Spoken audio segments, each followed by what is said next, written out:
Bonjour à tous. Donc je suis Michel Demonjou, Engineering Manager chez Doctolib depuis un peu plus de 2 ans et demi, en charge de l'équipe qui s'occupe des hôpitaux. Avant ça, j'ai passé un certain nombre d'années en tant que consultant chez Octo Technologies. Et Nicolas Deneyer, donc je suis VP of Engineering à Doctolib depuis 3 ans et demi. Avant ça, j'ai aussi été consultant chez Octo Technologies et je suis aussi passé par la case Engineering Manager chez Viadeo. Voilà. Aujourd'hui, on est là pour vous parler de The Boring Architecture, comment passer à l'échelle avec un monolithe. Déjà, il y a un petit disclaimer, on n'est pas du tout là pour critiquer les autres types d'architecture. On est juste là pour faire un retour d'expérience sur une façon de faire qui est un petit peu à contre-courant aujourd'hui et le partager avec vous aujourd'hui. Un peu de contexte, aujourd'hui, Doctolib, c'est 800 personnes dans la compagnie et c'est 120 personnes à la tech et aux produits. C'est décomposé comme ça. 50 développeurs, 15 product owners, 10 engineering managers, 10 project managers, 10 DevOps, 10 UX UI, 10 data analysts, data engineers et 5 experts sécurité. Je ne vous souhaite pas d'être malade, mais je pense que vous connaissez à peu près tous Doctolib. Ce qu'il faut savoir, c'est que Doctolib, c'est vraiment la partie d'en dessous, en fait. C'est ça le produit qu'on vend. En fait, on fait un agenda pour les médecins et c'est ce qu'on vend à 129 € par mois sans engagement. Donc le cœur, il est vraiment ici. L'agenda, ça permet aux médecins de mieux s'organiser, de réduire ses frais de secrétariat, d'éviter les no-shows, les rendez-vous non honorés, grâce au rappel de SMS, ou de mieux organiser sa base patient et ce genre de choses. Donc c'est vraiment là une SPA à React, mais très complexe. Quelque chose qui est très important de comprendre à Doctolib, c'est en fait notre challenge principal, c'est la croissance. Pour expliquer ça un petit peu, il y a 3 ans, quand je suis arrivé, on était à 3000 praticiens, donc 3000 clients, et on en avait plus 300 par mois. C'était déjà un challenge très ambitieux pour l'équipe de sales. Et aujourd'hui, on a 80 000 praticiens, et c'est plus 3000 par mois. Et en fait, ce qu'on suit, tant mieux pour nous, mais tout ce qu'on suit à Doctolib, ce n'est pas la croissance, mais c'est la croissance de la croissance. Donc en fait, ce 300 qui s'est transformé en 3000. Et ça, c'est à plein d'endroits. Quand je suis arrivé à la tech, on était 4 et il y avait 100 personnes dans l'entreprise. Aujourd'hui, 800 et 120. Donc c'est vraiment pour mettre un petit peu ça en abîme. 80 000 praticiens aujourd'hui, c'est un chiffre qui a doublé en 2018. 35 millions de visites par mois, ça aussi, c'est un chiffre qui a doublé en 2018. Aujourd'hui, on a 1700 établissements de santé dans lesquels on est déployé à Doctolib. Et ça, c'est assez nouveau pour nous, puisqu'il a fallu un peu adapter le produit. Forcément, un agenda, la gestion des droits, la gestion des accès, ce n'est pas la même chose quand on est dans un cabinet de dentiste avec 5 personnes qui y travaillent que quand on se déploie à la PHP, où il y a 11 000 praticiens et des services avec des dizaines de secrétaires. Donc là, il a aussi fallu adapter le produit. Et ça, c'est un chiffre, on voit bien que la transformation de Doctolib, c'est un petit peu par là, qui a triplé en 2018. Ok, donc vous avez probablement une meilleure idée de ce qu'on fait à Doctolib et en fait surtout notre challenge principal qui est de répondre à ces enjeux d'hypercroissance. Regardons ce que ça donne côté technique. Et déjà, on va rester un peu dans les chiffres. Ça se traduit très concrètement par une augmentation d'à peu près 20% de notre trafic tous les 2 mois. Et donc là, les chiffres que vous voyez ici, c'est on va dire notre dernière référence. Côté web, on a aujourd'hui tous les jours plus de 40 000 utilisateurs en simultané sur la partie pro de notre site, sur l'agenda. Donc des professionnels de santé, des secrétaires, etc. Ça représente à peu près 3000 requêtes par seconde sur nos serveurs. Et il faut savoir que sur la quasi-totalité de nos endpoints, en tout cas les plus critiques, les temps de réponse sont en dessous de 250 millisecondes pour les 95 percentiles. D'un point de vue base de données, ça représente à peu près 17 000 requêtes par seconde. Et en ordre de grandeur, on a à peu près 4 Tera sur disque. Une autre chose intéressante qui nous aide à anticiper les changements à apporter à notre architecture, c'est qu'en fait, c'est plus 20% de trafic tous les 2 mois. Ils suivent un modèle relativement prédictible. C'est qu'en fait, ce n'est pas pile tous les 2 mois. On a plus des gaps, notamment au retour de vacances. Un retour de vacances de Noël, on va prendre 20% de trafic d'un coup. Et en fait, on le sait. Année après année, le modèle s'est répété. La deuxième chose intéressante, c'est que le lundi matin, systématiquement, on a notre pic d'activité de la semaine. Il se trouve que les gens prennent rendez-vous chez le médecin beaucoup plus le lundi matin, que ce soit en ligne ou en appelant leur médecin, et donc le médecin pose un rendez-vous dans l'agenda. Donc ça, ce qui est assez intéressant, c'est qu'en fait, avec cette augmentation par bond et qui est avec un pic de trafic tous les lundis, en fait, on établit régulièrement un record, mais ce record, en quelques mois ou même plutôt quelques semaines, ça va devenir très vite notre nouvelle référence pour le quotidien tous les jours de la semaine. Pour vous expliquer un petit peu notre architecture, en fait, c'est même plutôt simple. On a un back-end en Ruby on Rails qui tourne en production sur des serveurs Unicorn. Les assets sont servis par Nginx. Et on a une single page application JavaScript qui s'appuie sur React. Côté base de données, c'est du PostgreSQL. Et on a des jobs asynchrones qui tournent avec Resque et un back-end Redis pour la persistance. Ça, c'est en fait, d'un point de vue run, c'est un monolithe. On a une seule application. C'est la même application pour le site grand public et pour la partie professionnelle. Et même en termes de code, c'est un unique repository sur GitHub. On a 50 développeurs qui bossent tous les jours et on fait une release tous les jours, même plusieurs fois par jour à certaines fois, et qui bossent ensemble sans trop de douleur. On aura l'occasion d'y revenir. C'est un petit peu plus compliqué que ça concrètement sur le run. Pour assurer de la scalabilité horizontale, évidemment, on a de la répartition de charges côté web, avec aujourd'hui 19 machines virtuelles avec 30 workers chacune, et donc de la distribution de charges avec un load balancer. Côté base de données, historiquement, on a surtout fait du scaling vertical. Notre base de données, en fait, derrière, on a une énorme machine avec une quantité de RAM absolument dingue. Je ne sais plus à combien on est de gigas. C'est assez dingue. Mais on a également progressivement introduit de la répartition de charges avec un serveur secondaire pour la partie lecture. On a aussi, pour des use cases bien spécifiques comme la recherche full text, introduit Elasticsearch pour avoir de l'autocomplete. Mais grosso modo, c'est tout. Je vais essayer de vous expliquer un petit peu les grands principes de base sur lesquels on s'est appuyé pour construire cette architecture très simple. Le premier, c'est vraiment l'autonomie. C'est quelque chose qu'on recherche énormément sous deux angles, le côté développeur et le côté équipe. Donc pour le développeur, ça veut surtout dire full stack. On ne renie pas les expertises. On a des experts front, des experts back. Par contre, tous les développeurs qui nous rejoignent ont la volonté d'être full stack. Et donc ça veut dire qu'on va rechercher la possibilité pour un développeur de développer sa user story de A à Z. Donc aller sur la partie front aussi bien que sur la partie back, que même un petit peu essayer d'optimiser sa requête en base de données ou ce genre de choses, et même un petit peu le run. Donc grâce à ça, on évite le passage de relais entre un front et un back qui ne se comprennent pas sur c'était un timestamp ou une string. De l'autre côté, on va rechercher cette autonomie aussi du côté des équipes. Donc là, aujourd'hui, on est organisé en feature team avec chacune un scope fonctionnel très précis, l'équipe docteur, l'équipe patient, enfin ce genre de découpe. Et dans une équipe, on a tous les corps de métier pour mener à bien la mission. Donc par là, j'entends le product owner, UX, etc. Donc on a vraiment toutes ces personnes-là qui vont travailler ensemble et une équipe a toutes les compétences et toutes les connaissances nécessaires pour mener à bien sa mission. Donc c'est vraiment ce qu'on recherche, cette autonomie du développeur et de l'équipe aussi. Notre ennemi numéro 1, c'est la complexité. C'est vraiment ce qu'on cherche à combattre tous les jours et c'est pour ça qu'on en est arrivé à cette stack aujourd'hui. Cette complexité, c'est en fait comment on pense le mieux la combattre, c'est de se dire tous les jours on a des challenges et des problèmes. Forcément, on va essayer de trouver des solutions. On est des ingénieurs, on en a plein. Et ben, comment on va choisir la meilleure solution? Pour nous, la meilleure solution, c'est la solution la plus simple. Et la solution la plus simple, c'est très souvent d'optimiser ce qu'on a déjà. C'est pas introduire le nouvel outil qui est à la mode pour tel ou tel problème. Et donc, cette complexité, on la regarde toujours selon deux angles très distincts. Le build, si je construis ça, peut-être que ça va être plus simple, oui, mais en fait, d'un autre côté, ça va peut-être avoir un énorme impact sur le run et sur l'équipe des DevOps, pour qui ce sera très compliqué de maintenir ça en production. Donc à chaque fois, on essaye de regarder la solution la plus simple avec la globalité du build. Est-ce que ça va être dur à maintenir pour les développeurs ou la complexité du run? Est-ce que ça va être compliqué à runner pour nos DevOps? Et ce côté, chercher à optimiser ce qu'on a déjà en place, il faut le faire, on le fait, on va y revenir un petit peu plus concrètement plus tard.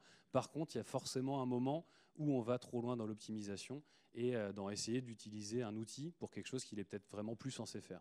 Donc on ne va pas essayer de faire rentrer un rond dans un carré, et c'est là qu'est le challenge. Comment on sait qu'il faut là introduire un nouvel outil? Un troisième principe au cœur de notre fonctionnement au quotidien, c'est pour pouvoir prendre la moindre décision, en fait, on a besoin d'avoir le feedback le plus rapide possible sur ce qu'on a fait ou sur ce qu'on s'apprête à faire. Et plus précisément même, c'est le moindre feedback, on veut que ce soit un retour d'information extrêmement factuel. Concrètement, des feedbacks, c'est, vous les connaissez tous, je pense. Sur le build, c'est s'appuyer sur des tests automatisés de A à Z. On a plusieurs dizaines de milliers de tests sur notre système, et même un investissement qu'on a décidé de faire assez fort sur les tests end-to-end. On a plus de 10 000 tests end-to-end qui tournent à chaque build, sur chaque pull request. Et on en est plutôt content, ça fonctionne bien. On a investi le temps nécessaire pour s'assurer, par exemple, de ne pas avoir trop de faux positifs dans les tests, et ça fonctionne très bien. C'est aussi, bien sûr, du feedback autour des pratiques, le pair programming, la code review, qui est systématique, obligatoire, et avant de passer quoi que ce soit en production, pour nous permettre de passer en production plusieurs fois par jour. C'est aussi du feedback en permanence sur le run. Avoir un système parfaitement observable. C'est du monitoring, c'est de l'alerting bien sûr sur le système, c'est du monitoring de la performance et de l'évolution de tout le système, qui vont même nous permettre de collecter les données pour prédire, être en capacité de prédire jusqu'où on peut aller avec notre stack actuel. Et là, ça m'amène à un deuxième point, qui est en fait comment on prévoit le long terme à Doctolib. En fait, à la croissance qu'on a, faire des plans sur la comète, ce serait faire des plans à 2 ans. On n'a pas besoin de faire de plans à 2 ans parce qu'en fait, on ne sait pas exactement où on en sera, malgré le modèle prédictif qu'on a. Et en fait, ce qu'on se dit, c'est collectons la bonne donnée pour construire un capacity planning qui va nous permettre à tout moment de prendre des décisions. Et en fait, notre approche aujourd'hui, qui a fonctionné sur ces 5 dernières années et qui continue à fonctionner, c'est si notre plan de capacity nous dit qu'au-delà de 6 mois, tout va bien, et en fait, tout va bien, ce n'est pas le moment d'introduire la moindre nouvelle solution et de complexifier le système. Si on identifie un mur potentiel qui se situe entre 3 et 6 mois, là on commence à y penser, on commence à élaborer la solution pour la mettre au bon moment. Si on identifie un mur bien sûr qui est à moins de 3 mois, on le prend, on se rend compte qu'on est plus dans le réactif. Et en fait, c'est quelque chose qui fonctionne et une approche qui nous permet de réagir sur le fil. Et on est assez confiant qu'on saura toujours le faire. On va essayer de vous illustrer ces grands principes avec des histoires concrètes qui nous sont arrivées à Doctolib. La première, c'est le fine-tuning. Donc ce que vous voyez là-haut, c'est le cœur du réacteur chez nous, c'est Available Slots. Et en gros, c'est la recherche de dispo. Donc c'est vraiment le cœur du réacteur. Chez nous, c'est comment je trouve une disponibilité. Et donc il faut comprendre que quand vous cherchez médecin généraliste à Paris et un rendez-vous pour un certain motif de consultation, sur Doctolib, il va falloir aller récupérer tous les médecins généralistes qui sont sur Paris. Pour chacun de ces médecins généralistes, récupérer les plages d'ouverture qui en plus sont compatibles avec ce motif de consultation que vous recherchez. De ça, va falloir aller récupérer, donc sur ces plages d'ouverture, aller déduire les rendez-vous qui sont déjà pris. Tout ça pour tous ces médecins, pour vous renvoyer le résultat en moins de 100 millisecondes. Donc c'est vraiment le cœur du réacteur. Et comment on l'optimise ? Comment on a réussi à l'optimiser petit à petit ? Et ben en fait, New Relic, donc c'est un des outils principaux qu'on a chez nous. Je ne suis pas là pour faire de la pub, ça nous coûte 3 bras, mais l'outil est assez magique. Et en gros, même si on a un monolithe, il nous permet d'avoir un monitoring très fin sur chacun des points d'entrée dans notre système, c'est-à-dire tous les endpoints qu'on a. Et donc sur chaque endpoint, on a ce graphique-là qui est en fait un peu la découpe où est-ce qu'on passe le temps sur la requête qui est envoyée à notre système. Et donc on voit qu'on passe beaucoup de temps en base de données ou beaucoup de temps sur la partie Ruby. Et donc comment on a utilisé ça ? C'est quoi notre principe ? C'est on a utilisé l'API de New Relic pour aller détecter automatiquement les dégradations de performance. Et donc en gros, tous les jours, on a un développeur qui va regarder, qui a pour ce jour-là la charge d'aller vérifier ça. Et les alertes qui vont lui remonter, c'est tous les endpoints qui ont pris plus de 10% par rapport à 7 jours. Et donc grâce à ça, on voit ce qui a été un peu dégradé et on peut avancer et du coup investiguer sur ce qu'il faut, puisqu'aujourd'hui on a 1000 endpoints, on ne pourrait pas les regarder tous les jours. Donc là, qu'est-ce qu'on a vu ? On a vu que le cœur du réacteur était en train d'un petit peu de chauffer et qu'il était temps du coup d'essayer de l'améliorer un petit peu. Donc grâce à New Relic, on a vu ça. Et grâce à New Relic, on a vu même un peu mieux. On a vu qu'il y avait beaucoup de temps passé en base de données. Et donc ça, c'est bien un travail qu'on demande à nos développeurs, c'est d'être capable de faire un PG Explain Analyze et donc de se rendre compte, ah bah oui, mais sur cette requête-là, on se rend compte que l'index est mal utilisé. Donc du coup, on va améliorer ça, on va corriger le tir, on va mettre en production. boucle de feedback rapide comme vous expliquait Michel. Et donc on se rend compte que maintenant tout va bien du côté de l'appel de base de données, mais que le goulet d'étranglement se situe plutôt du côté du code Ruby. Donc là, un outil qu'on utilise beaucoup, c'est le Flame Graph Ruby. Ça nous permet tout simplement, pour un appel à une méthode donnée, on voit précisément, de manière assez visuelle, tous les appels aux méthodes filles, combien de fois on est passé dedans et combien de temps on a passé sur chacun de ces appels. Donc grâce à ça, on va peut-être se rendre compte, ah oui, cette méthode fille, elle a appelé 100 000 fois, il y a peut-être moyen de penser l'algorithme un peu différemment pour optimiser ce code-là. On met en production, on vérifie et on continue comme ça. Une autre histoire assez intéressante, Postgre versus Elasticsearch. Donc là, il y a 3 ans et demi, quand je suis arrivé, on avait ce besoin pour les médecins, qui était déjà, enfin, on avait déjà répondu à ce besoin-là. C'est en fait comment je peux naviguer dans ma base patientèle.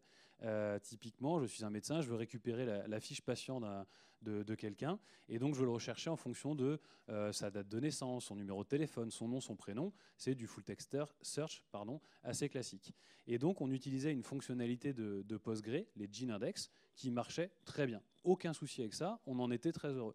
Par contre, avec notre challenge principal qui est la croissance, ça, pareil, ça aussi, ça s'est mis un petit peu à chauffer.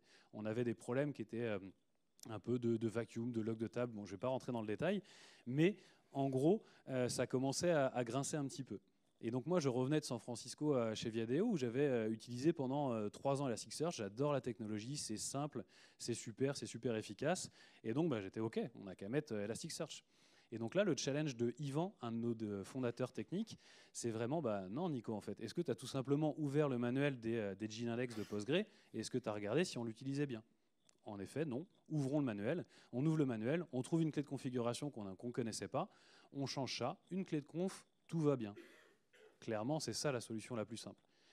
Si on était parti sur Elasticsearch, il aurait fallu du coup former les développeurs à aussi Elasticsearch, comment ça marche un index, s'assurer qu'est-ce qu'on peut mettre en place pour ne pas désynchroniser cet index. Si on met à jour PG, oui, mais il faut mettre à jour dans l'index. Je vois des sourires, donc je sais que ça vous est déjà arrivé. Ah oui, on a oublié de mettre ça à jour, donc du coup, quand le médecin il fait sa recherche, il va pas trouver la bonne information mise à jour. Et aussi, sur ça, c'est le côté un peu plus build, mais il y a aussi le côté run.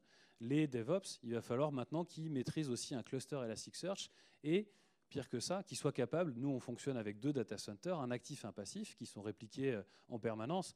Ce cluster, il faut lui aussi le répliquer. Donc toute cette complexité-là, on était à 2 doigts de l'introduire en se disant juste ça ne marche plus comme ça. Alors qu'en ouvrant le manuel, tout va bien. Donc c'était très bien. Par contre, cette croissance, elle ne s'arrête pas. Tant mieux, et on aime bien ça, mais ça nous apporte pas mal de challenges. Donc 1 an plus tard, en fait, ça recommence à grincer. Donc les gene index, ils commencent eux aussi à montrer des signes de faiblesse. Donc là, forcément, fort de notre expérience, on repart, on rouvre le manuel, on va forcément trouver quelque chose. Un peu plus compliqué ce coup-ci. Donc on creuse, on n'y arrive pas. On fait appel à un expert qui vient nous voir, qui fait « Ah oui, en effet, vous commencez à taper les limites, mais bon, peut-être que si on forquait et qu'on essayait d'optimiser cette partie-là, on pourrait y arriver. » Et en fait, c'est là ce « jusqu'à ». Là, on s'est dit non, en fait. Là, on va trop loin. Donc là, il faut savoir céder et de se dire, OK, l'outil n'est plus vraiment fait pour ça, à cette échelle, etc.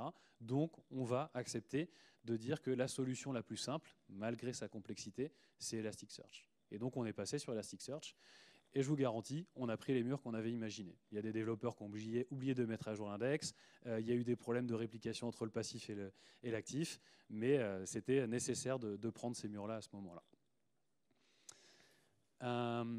Notre capacity planning, vraiment, vous pouvez tous le faire, c'est le capacity planning le plus simple du monde. On a un système, on voit ici le temps de réponse de système en fonction de la charge qu'on lui injecte, le nombre de requêtes qu'on fait. Et si la courbe est constante, c'est rare, mais a priori, tout va bien, on ne regarde pas du tout, on ne s'en tracasse absolument pas. Si la courbe est croissante et linéaire, il faut être vigilant. Il y a certainement un moment où ça va arrêter d'être comme ça, ou de toute façon, ça atteindra un seuil limite. Et si la courbe ressemble à quelque chose d'exponentiel, a priori, c'est vraiment trop tard déjà, ou alors il faudra agir tout de suite. Et fort de ce principe très simple-là, ce qu'on a fait, encore grâce à New Relic, nous donnait ce graphe-là qu'on regardait tous les mois. C'était vraiment la V0 de notre capacity planning, puisque nous, on sait très bien, dans notre système et dans notre monolithe, le nerf de la guerre, il se passe du côté de Postgre. Et ici, début 2018, on voyait ça. Donc en fonction du nombre de requêtes qu'on injecte, on voyait le temps de réponse de la base de données. Et on se rendait bien compte que ça commençait à ressembler à quelque chose d'assez exponentiel. Et donc là, c'était pas très bien. On n'était pas très serein début 2018. Qu'est-ce qu'on a fait ? Ben là, on a fait une solution qui n'est pas du tout sale, qui est en fait la plus simple et la meilleure des solutions quand vous pouvez. On a acheté des plus grosses machines. On est passé sur du bare metal, on a acheté des plus grosses machines et tout va bien. On a passé 2019 sans aucun souci et même début 2019, après cette croissance de x2 à peu près partout, on est encore comme ça.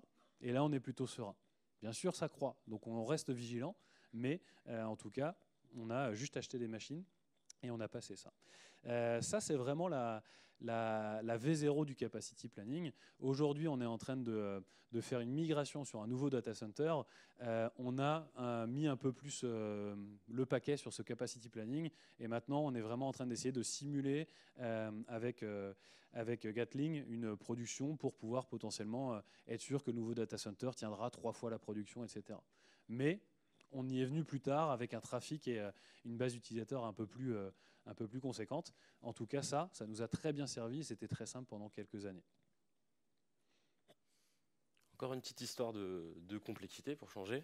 Quelque chose qu'on ne vous a pas précisé, parce qu'en fait, on n'en a pas tout à l'heure en présentant notre architecture, c'est qu'on n'a pas de cache applicatif sur notre système. Et pour la petite histoire, quand je suis arrivé à Doctolib, assez rapidement, et comme plusieurs autres développeurs, en fait, on se pose la question, on se dit, le cœur du réacteur, c'est la recherche de disponibilité, c'est l'affichage de l'agenda de Doctolib pour les praticiens. En fait, quand on regarde un petit peu, le ratio lecture-écriture, il est largement en faveur de la lecture. Est-ce qu'on ne pourrait pas faire en sorte tout simplement de mettre un cache, voire précalculer tout ce qui est disponibilité ? Comme ça, on déchargerait la base et on arriverait peut-être potentiellement sur un temps de réponse plutôt flat. Et donc, fort de cette analyse-là, ce qu'on a décidé il y a à peu près 1 an, c'est essayons, faisons un POC. Essayons de voir ce que ça peut donner de mettre en place un cache applicatif et de précalculer un petit peu notre recherche de disponibilité. On s'est donné 2 jours. Et à ce moment-là, Yvan, toujours un de nos cofondateurs, dit « Ok, allez-y, mais je vous challenge quand même. En fait, de mon côté, je vais aller voir si on peut continuer à optimiser l'algorithme. » On se donne rendez-vous dans 2 jours. Et 2 jours plus tard, on a eu 2 enseignements plutôt intéressants. La première, c'est qu'en fait, là, c'était pas juste une histoire de manuel, mais en fait, une petite optimisation a suffi à nous emmener, en fait, 1 an plus tard, toujours sans cache applicatif et toujours dans les mêmes conditions de temps de réponse. On a trouvé une optimisation qui n'introduisait pas de vraie complexité supplémentaire. La deuxième chose, c'est qu'en fait, en 2 jours, on a largement été en capacité de mettre en place du cache. C'était plutôt facile, c'est du code qu'on met vraiment au cœur de notre système.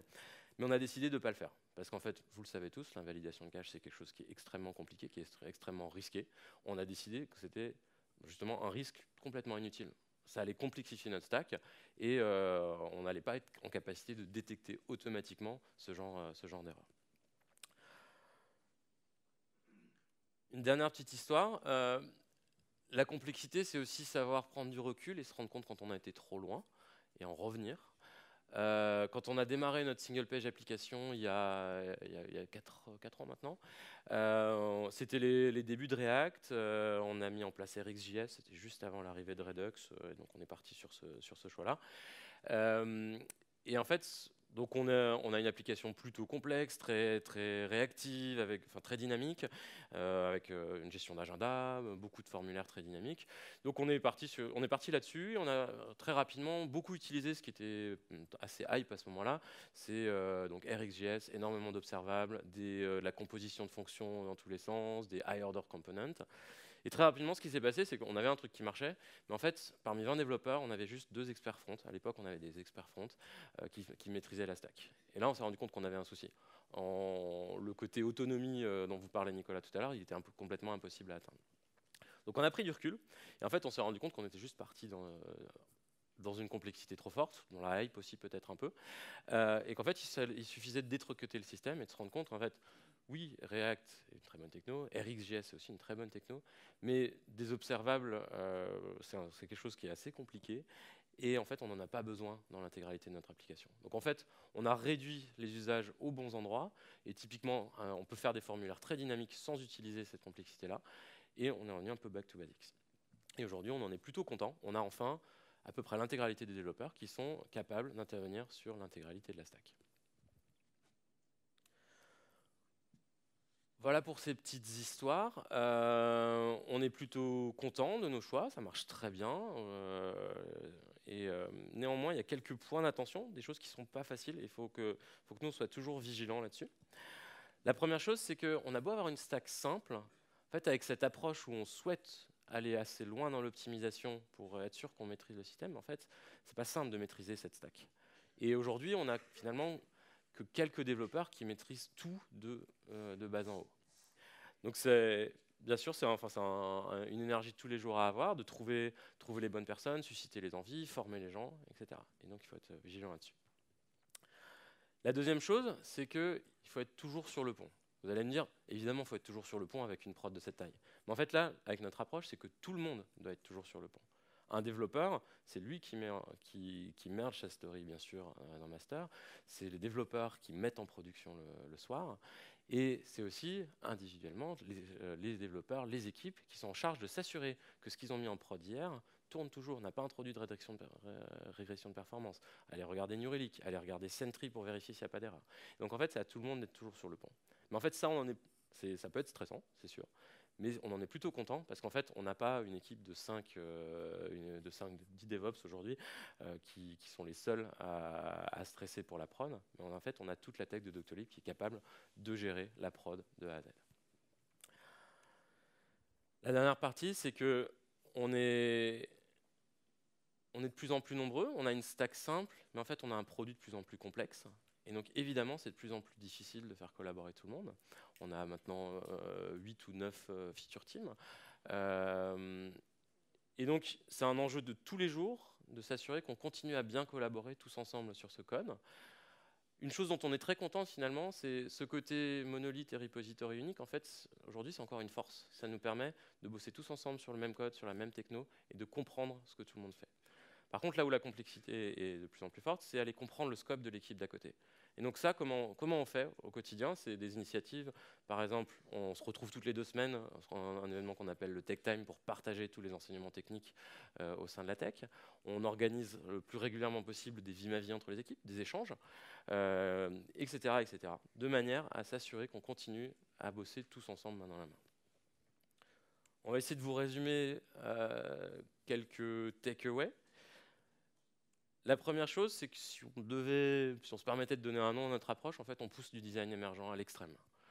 On y va petit à petit, vraiment petit pas par petit pas, en s'assurant d'avoir toujours des faits pour prendre la décision d'après.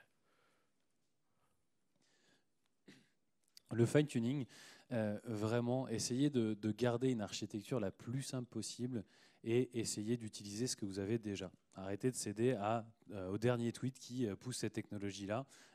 Essayez déjà d'utiliser ce que vous avez et de l'optimiser quand il sait bien le faire. Ça va vraiment vous permettre de garder cette rapidité de bouger rapidement. Comme le disait Michel avec le cache, on a plein de cartouches encore chez nous. Donc on peut encore résoudre plein de problèmes très rapidement parce qu'on est encore sur une architecture simple. Des règles d'or. Un petit disclaimer, chez nous la qualité du code est non négociable. Du code qui n'est pas testé, c'est pas du code. Tout ce que les développeurs mettent en production, ils en sont fiers. Ça fait ce qu'on lui demande et pas plus, mais on en est fiers. On est fiers du code qui part en production tous les soirs. Par contre, il y a des choses qu'aucun développeur au monde, je dirais, ne peut s'empêcher de dire. C'est des choses du style, et si jamais on doit, ou peut-être qu'un jour on aura ce problème-là, ou c'est plus propre de... Donc ça arrive encore dans l'open space, les gens le disent. Par contre, on a essayé de développer un réflexe pour tout le monde. C'est dès qu'on entend ça, il y a quelqu'un qui va réagir et qui fait « Attends. Là, tu dis peut-être qu'un jour. Mais c'est quoi peut-être qu'un jour? Tu parles de dans 2 semaines ou tu parles de dans 2 ans? Si tu parles de dans 2 ans, selon la règle de Michel, on l'oublie. On s'en fiche complètement. Si tu parles de dans 2 semaines et que ça va casser, ok, peut-être qu'il faut faire quelque chose. Le C plus propre, c'est pareil, ça veut rien dire. C'est plus propre, il y a toujours quelque chose derrière. C'est le code qui est plus lisible, c'est plus propre pour l'infra, pour le build, elle est où la complexité? En gros, tout simplement, toujours tout ramener à des faits. Et donc, on essaie vraiment d'avoir tous les développeurs qui ont tous le droit, senior ou junior, de réagir à ces phrases-là et aller challenger la personne qui l'a dite. Et un dernier point finalement, c'est que en fait on On n'est absolument pas dogmatique sur les choix d'architecture qu'on a fait aujourd'hui. Oui, on a un monolithe, mais en fait, c'est pas ça le choix qu'on a fait. Le choix qu'on a fait, c'est d'avoir des principes, tous ceux qu'on vient de vous énoncer aujourd'hui, qui nous permettent d'être vraiment fermes sur la manière, la façon dont on a d'avancer au quotidien et de prendre les bons choix. Peut-être qu'on reviendra dans 2 ans, je ne sais pas, vous expliquer comment on est passé en microservice. En fait, c'est pas ça la question. C'est juste se dire qu'on a la bonne méthode pour prendre les bons choix au bon moment et basé sur des faits. Et on arrive à la fin de la présentation. Je crois qu'on a pas mal de temps pour les questions. Merci de votre attention. Merci.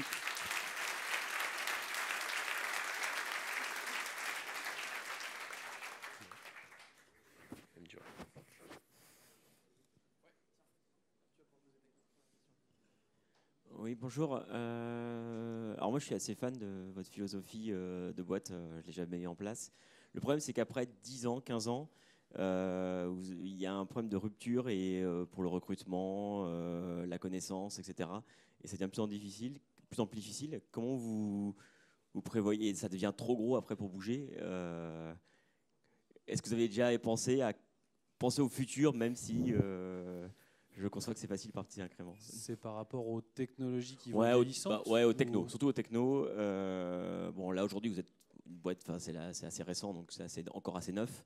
Vous pouvez imaginer que c'était il y a 20 ans, vous auriez peut-être fait un BO, vous auriez mis un business object, vous auriez mis une base, je sais pas, n'importe quoi, vous auriez fait que du PLSQL dans le code. Et puis on serait maintenant et vous ne trouveriez personne sur le marché pour le faire. Comment Bien sûr, ça nous arrivera certainement. Vraiment, la réflexion qu'on a et qu'on essaye, c'est comme toujours, ça passe par le recrutement. Et quelque chose qu'on essaie vraiment de détecter très fort dans le process de recrutement, c'est des personnes, on ne veut pas qu'elles soient attachées à une technologie. On est des ingénieurs et en fait, on doit avoir une caisse à outils qui a plein d'outils et on choisit le bon pour le bon problème. Il y en a, en fait, la moitié de nos développeurs ne faisaient pas de Ruby avant de venir. Et il y en a même qui n'aimaient pas ça ou qui nous disaient ça scale pas, ou enfin tous les trolls classiques qu'on peut entendre. Mais en fait, on cherche des développeurs qui avant tout veulent servir des gens, que ce soit les docteurs ou les patients. Et en fait, le drive pour les personnes qu'on recrute, c'est pas la technique. On a de la technique, hein, on va loin et sur l'expertise, mais c'est dans un but de servir quelqu'un. Et on pense que c'est ça le driver clé.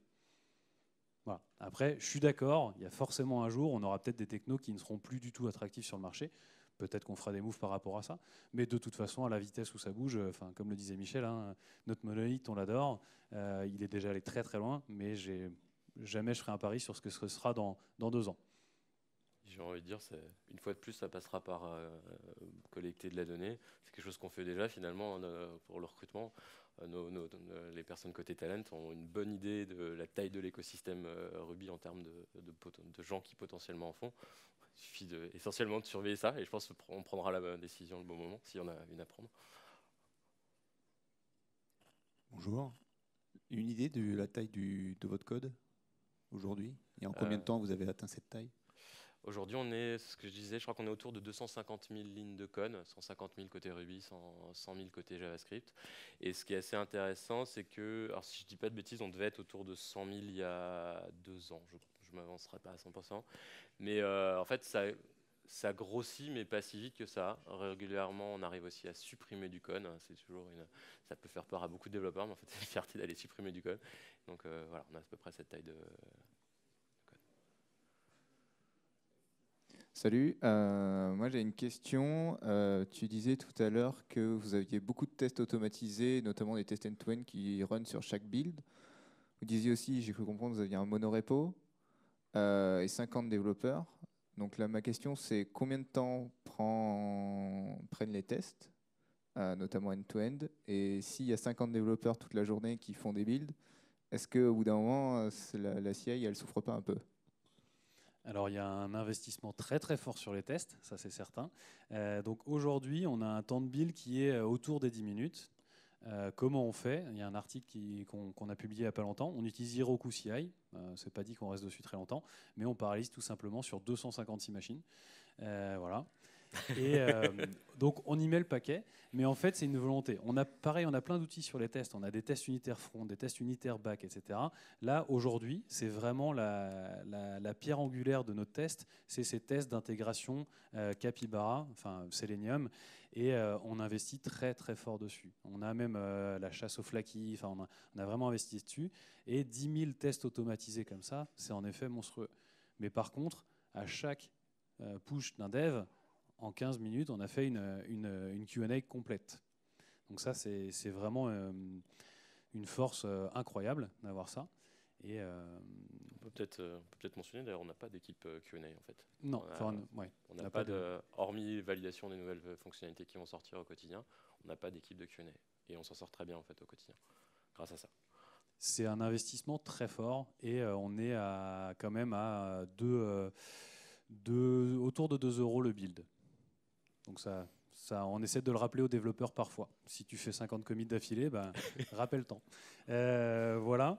Et peut-être, qu'est-ce que je voulais préciser? Non, mais voilà, c'est à peu près ça. Bonjour, et merci pour la présentation. Une petite question, vous n'avez pas du tout évoqué les services cloud, qui aurait été une autre possibilité, et surtout avec la philosophie un peu start-up de vouloir aller vite, de ne pas investir sur l'IT. Ça, c'est plutôt l'approche service des providers cloud. Donc voilà, je pense que... Ok, en fait, jusqu'à très récemment, c'est quelque chose qui n'était pas possible. Bien qu'on fasse que de la prise de rendez-vous en ligne, Doctolib, c'est une boîte qui bosse dans la santé. Et donc, il faut être hébergé chez un hébergeur agréé données de santé. Donc, ce qu'on appelle la certification HDS. Et donc, jusqu'à très récemment, parce qu'en fait, en fin d'année dernière, Azure a obtenu la certification en Europe, et notamment en France, et Amazon vient de le faire. Et donc, on va probablement avoir l'occasion de reparler des changements qui vont arriver. On vient d'annoncer avant-hier qu'on est en train de migrer sur AWS, qui est maintenant agréé données de santé. Pour revenir sur la question de la batterie de test que vous faites tourner, comment ils font les développeurs sur leur machine pour Est-ce qu'ils les exécutent toute la stack ou juste une partie? Clairement, on peut pas. On peut, mais il faut avoir le temps, je pense, pour exécuter ces 10 000 tests d'intégration. Donc, ils peuvent les lancer. Ça marche très bien en local et en général, on lance le test qu'on est en train de décrire ou sur la feature qu'on est en train de modifier. Mais clairement, personne ne va lancer tous les tests d'intégration en local. C'est pour ça qu'on a justement ce côté, tout ce qu'on a construit avec Heroku CI qui nous permet, push, en 10 minutes, tu auras ton feedback. Bonjour. On a pas mal parlé de l'architecture de production, mais pas beaucoup des différents outils que vous utilisez pour les déploiements de prod. Est-ce que vous avez suivi la même philosophie sur les déploiements de prod, de raffiner un outil jusqu'à son extrême, ou vous avez essayé différentes choses et choisi une solution parmi d'autres? Infra as a code, peut-être un peu la question. Ouais. On est parti avec Chef au début. C'était plutôt un peu le pattern du super-héros au début. On a quelqu'un qui était très fort là-dessus et qui a tout fait. On est peut-être tombé dans le surdesign à des moments. Et là, aujourd'hui, justement, avec cette migration dans le cloud qui a été annoncée récemment, on est en train de se rapprocher de choses un peu plus standards. Donc, on est plutôt sur Kubernetes et quelque chose d'assez standard. C'est moins mon monde aujourd'hui. Il y a une équipe maintenant qui s'occupe de ça. Mais oui, clairement, tout est automatisé. Et le déploiement en prod, c'est un clic. Voilà.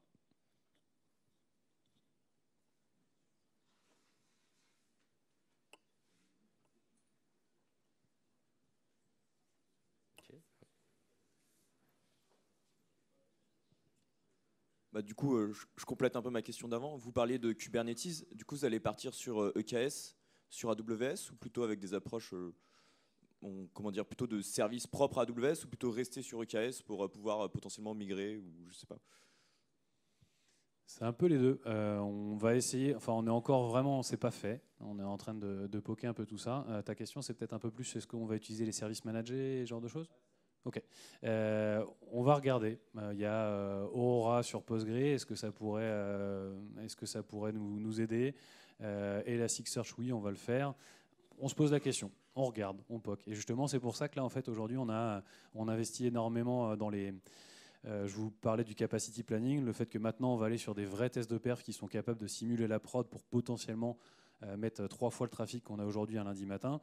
Et tout ça, on le fait pour aller tester ces solutions sur le cloud.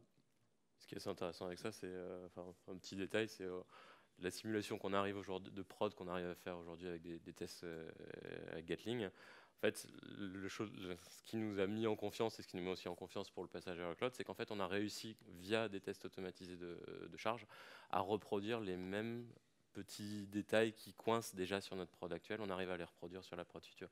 Donc en fait, au moins, on sait que sur un certain nombre d'éléments, en fait, c'est des choses qui sont réalistes. Et en fait, on sait qu'on peut aller plus loin et maintenant aller simuler une prod encore plus grosse et poursuivre cet investissement-là. Bonjour. Comme vous avez beaucoup de code en Ruby, est-ce que vous avez cherché à ne pas l'interpréter et à chercher d'autres moyens de faire tourner Ruby lui-même en plus vite plutôt que d'optimiser vos services? Par exemple, je ne sais pas, JRuby pour profiter des optimisations de la JVM ou peut-être même GraalVM qui permettrait a priori de compiler du Ruby en code natif. Ce qui vous permettrait d'utiliser moins d'instances de votre application, de faire des économies sur les ressources, le matériel, etc. En fait, non, pas du tout. Peut-être qu'un jour, on va aller chercher ça, si on se rend compte qu'il y a un intérêt. Peut-être qu'un jour, mais oui, mais justement, aujourd'hui, on s'en fiche, on ne le regarde pas. Aujourd'hui, on n'a pas ce besoin-là. Et en fait, ce qui est assez rigolo, c'est la base de données qui vous pose problème pour l'instant que le code en lui-même. Exactement. Là, en fait, on peut scaler de manière horizontale sur les frontaux. Et on en a 19. Il y a quelques temps, on en avait 2 fois moins. Ça, on peut en mettre, il coûte pas cher. Et voilà. Bonjour. On a bien vu que vous étiez pas mal fan de l'optimisation sur PostgreSQL. Est-ce que vous avez envisagé des technos NoSQL pour faire face à vos problématiques de performance? Et qu'est-ce que ça a pu donner si vous l'avez fait? Si je dis pas de bêtises, au tout début d'Octolib, c'était pas du Postgre, c'était du Mongo qu'on a jeté à la poubelle. Pour diverses raisons que je n'irai pas vous expliquer parce que j'étais pas là tout simplement. Mais non, aujourd'hui c'est pas quelque chose qu'on explore particulièrement pour des besoins spécifiques. Il y a encore, on a arrêté, mais à un moment on faisait du cache de session. Évidemment, on avait un Redis. On peut appeler ça une solution NoSQL, mais pour le stockage en lui-même, en fait, c'est pas un besoin qu'on a. Un truc intéressant néanmoins, c'est, je lisais des articles ces derniers temps, on parle de plus en plus de Postgre comme étant une base NoSQL aussi en même temps. La bonne nouvelle, c'est que si on en a besoin, peut-être qu'on arrivera à le faire sans changer de techno. Bonjour et merci pour votre retour, c'était vraiment intéressant. En termes de tout ce qui est monitoring, gestion de prod, donc vous êtes New Relic à 100% ou vous avez d'autres outils pour gestion des incidents, escalade, on-call? Les DevOps utilisent beaucoup Grafana, Sensu. Il y a pas mal d'outils qui sont mis en place. Là, on est en train d'essayer Datadog, New Relic, on gardera. Voilà, il y a pas mal d'outils divers et variés, mais la stack ELK a bien marché sur le côté Grafana. Voilà. Et sur la gestion de crise, très belle application développée par moi-même. Non, c'est un process sur lequel ça c'est intéressant parce qu'on a fait. On avait pas mal de problèmes au début avec les premiers hébergeurs qu'on avait et on avait des crises de temps en temps. Mais la crise, c'était, on entendait le support qui venait et qui courait à l'étage du dessus et qui venait nous voir. Donc là, c'était un petit peu notre premier alerting. Ils arrivaient à détecter les problèmes. Et après, on a changé d'hébergeur, on n'a pas eu de problème pendant très longtemps et on s'est rouillé sur le process de crise.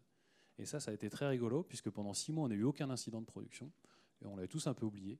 Et le premier qu'on a eu après 6 mois, il a fait très très mal.